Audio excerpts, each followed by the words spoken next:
అసలు పూర్తి స్థాయిలో 3 పార్టీల్లో షెల్టర్ తీసుకుంటున్నారు అనేది స్వయాన ముఖ్యమంత్రి గారే ఓపెన్ గా ఒప్పుకున్న స్టేట్మెంట్. అవును, మా పార్టీలోకి వచ్చే వాళ్ళు షెల్టర్ తీసుకుంటున్నారు, మా మధ్య కూడా చర్చ జరుగుతోంది అని. కానీ ఈ చేరికల నేపథ్యంలో 3 పార్టీల్లో ఉన్నటువంటి కేడరు ఎవరైతే వాళ్లతో తన్నులు తిన్నారో, చేరుతున్న నాయకులతో ఇబ్బందులు పడ్డారో వాళ్ళు అసలు ఇదేం పద్ధతి అనేది వర్షన్ మాట్లాడుతారు. 2 వర్షన్స్ ఎలా చూస్తారు? యాక్చువల్గా ఇది ఇప్పుడు జరుగుతున్న ప్రాసెస్ మొత్తం వాషింగ్ పౌడర్ నిర్మాణే. బీజేపీ పార్టీకి నేషనల్ వైడ్ గా ఉన్న పేరు వాషింగ్ మిషన్. ఎవరైనా సరే మన పార్టీలో చేరిపోతే వాళ్ళకున్న మకిలి మొత్తం దూరం జరిగిపోతుంది, వాళ్ళ మీద ఉన్నవి మొత్తం ఎత్తివేయబడతాయి అనేది నేషన్ వైడ్ గా జరుగుతున్న చర్చ.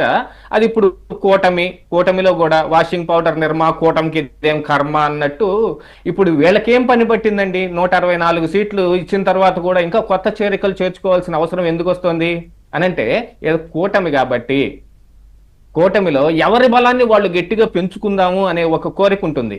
యాక్చువల్గా ఈ చేరికలన్నీ కూడా ఇప్పుడు ఈ ఎలక్షన్ ముందు ఒక రకంగా జరిగాయి, ఎలక్షన్ తర్వాత ఒక రకంగా జరిగాయి.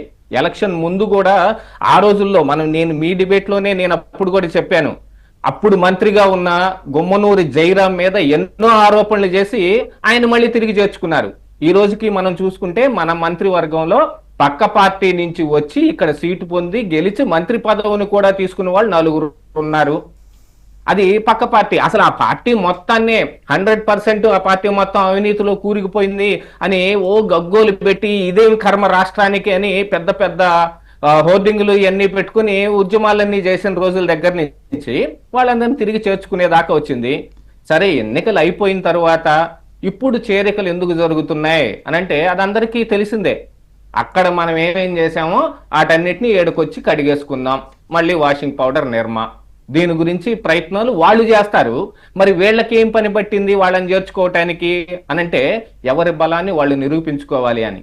ఇక్కడ నాకైతే అనిపిస్తున్నది ఒకటి ఏంటంటే, ఈ కూటమిలో ఉన్న ఈ సభ్య పార్టీలు ఏవైతే టీడీపీ కానీ, జనసేన కానీ, బీజేపీ కానీ ఈ వైసీపీలోంచి వచ్చిన వాళ్ళని చేర్చుకుంటాం వెనక వాళ్ళ సొంత బలం పెంచుకోవటానికి అనేది. మరి టీడీపీకి అయితే ఆల్రెడీ చాలా బలం ఉన్న పార్టీ, కింది స్థాయి కార్యవర్గం నుంచి అధిష్టాన స్థాయి నాయకత్వం దాకా మొత్తం బిల్డ్ అయి ఉంది.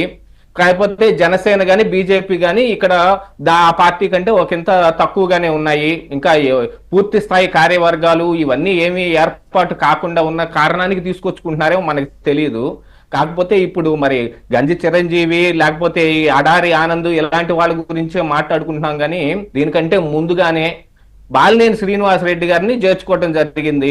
దాన్ని ఎందుకు చేర్చుకున్నారు అనేది 1750 కోట్లు జగన్మోహన్ రెడ్డి గారు లంచం వ్యవహారం బయటపడిన తర్వాత తేలింది. ఒక అంచనా ప్రజలు అనుకుంటున్న మాటని నేను చెబుతున్నాను. చర్చ లేకపోతే ఈ పార్టీలో మనకి ఉప్పందిస్తేనో లేకపోతే ఈ పార్టీల మీద మనకి ద్వేషం ఉండో చెప్పేది కాదు. ప్రజల్లో ఏమనుకుంటున్నారు అది చెప్పడం అనలిస్ట్ యొక్క బాధ్యత. ప్రజల దగ్గర నుంచి ప్రజాభిప్రాయాన్ని కొద్ది గొప్ప మనం సేకరించుకుంటాం. కాబట్టి ఆ సెకీతో జరిగిన ఒప్పందం మీద నేను సంతకం పెట్టలేదు, నా సంతకాన్ని ఫోర్జరీ చేశారు అని బాలినేని శ్రీనివాసరెడ్డి గారు చెప్పారు. కానీ ప్రజలు ఏమనుకుంటున్నారు, ఆయన సంతకం పెట్టాడు, ఇప్పుడు ఆయన ఎక్కడ ఇరుక్కుంటాడో అనే దాని మీద కానీ, లేకపోతే ఇది ఇంతకు ముందు ఎప్పుడో గతంలో ఉన్న దగ్గర నుంచి కూడా ఈ వ్యాన్ పిక్ భూముల దగ్గర నుంచి ఉన్న వివాదాలు కానీ మిగతావన్నీ కానీ ఇప్పుడు వీళ్ళన్నీ బయటకు తీసి దాన్ని ఏదన్నా చేస్తే మనకి ఎక్కడ ఇబ్బంది కలుగుతుందో, ప్రతి ఒక్కళ్ళు ఓడిపోయిన పార్టీలో ఉండటానికి ఎందుకు ఇష్టపడటం లేదు అని అంటే, వాళ్ళ అవినీతి కార్యక్రమాలు ఏ ఉన్నాయో అవి బయటపడతాయని.